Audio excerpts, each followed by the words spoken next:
வணக்கம் நண்பர்களே, நான் உங்கள் பிளி பிராங்கோ. ஈரான் இஸ்ரேல் மீது பெரிய அளவிலான ஏவுகணை தாக்குதலை நடத்தியதால் மத்திய கிழக்கு பதற்றத்தில் உள்ளது. சமீப வருடங்களில் இந்த பகுதியில் மிகவும் முக்கியத்துவம் வாய்ந்த மோதல்களில் ஒன்றாக இது அமைந்துள்ளது.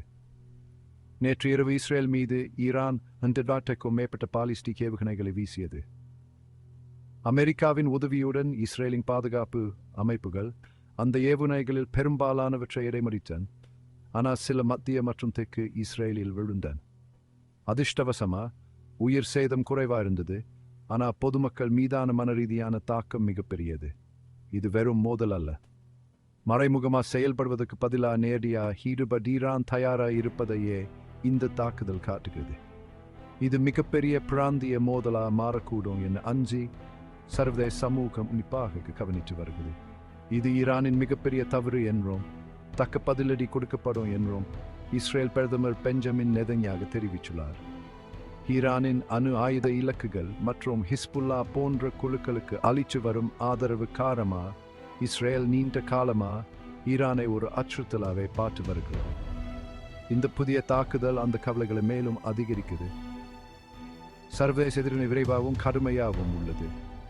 தன்னை தற்காத்துக்கு கொள்ள இஸ்ரேலுக்கு இருக்கும் உரிமைக்கு அமெரிக்கா தொடர்ந்து ஆதரவளிக்கும் என அதிபர் ஜோ பைடன் உறுதிப்படுத்தியுள்ளார். நெருக்கடியை பற்றி விவாதிக்கவும் தூதர தீர்வுகளை ஆராயவும் ஷக்கிய நாடுகள் பாதுகாப்பு சபை அவசர கூட்டத்தை சுட்டியது. இருப்பினும் நிலைமை மிகவும் கொந்தளிப்பாகவே உள்ளது. இஸ்ரேலின் எந்த ஒரு பதிலடியும் மோதல மேலும் அதிகரிக்கக்கூடும்.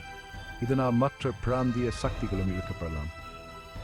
பதற்றத்தை மேலும் அதிகரிக்கும் வகையில் ஈரானிய ஏவுகணைகளின் சில பாகங்கள் ஜோர்டானில் விழுந்தன. ஜோர்டான் அரசாங்கம் தனது நடுநிலை நிலைப்பாட்டை வலியுறுத்தியுள்ளது. ஆனால் இந்த சம்பவம் இந்த மோதலின் பரந்த தாக்கத்துக்கு எடுத்துக்காட்டாக உள்ளது. உடனடி இராணுவ விளைவுகளுக்கு அப்பால் ஒரு மனிதாபிமான நெருக்கடி உருவாது. இரு தரப்பிலும் உயிர் சேதங்களும் இடப்பெயர்வுகளும் ஏற்கனவே நடந்து வருகின்றன. ஒரு பரந்த போர் நிலைமையை மேலும் மோசமாக்கும் இப்பகுதியை மில்லியன் கணக்கான மக்களை பாதிக்கும். இங்கு சர்வதேச சமூகத்துக்கு முக்கிய பங்கு உள்ளது. பதற்றத்தை குறைப்பதிலும் அமைதியான தீர்வை கண்டறிவதிலும் முயற்சிகள் கவனம் செலுத்த வேண்டும். தூதரக சேனல்களை முழுமையாக பயன்படுத்த வேண்டும். இது பாதிக்கப்பட்டவர்களுக்கு மனிதாபிமான உதவிகள் விரைவாக வழங்கப்பட வேண்டும். இது ஒரு முக்கியமான தருணம் நண்பர்களே. வரும் நாட்களில் எடுக்கப்படும் முடிவுகள் மத்திய கிழக்கின் எதிர்காலத்தை தீர்மானிக்கும்.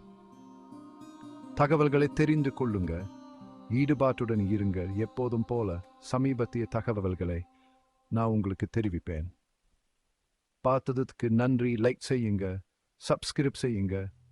உங்கள் சீர்துக்களை கீழே தெரிவிக்கும். அது முறை வரை கவனமாறுங்க.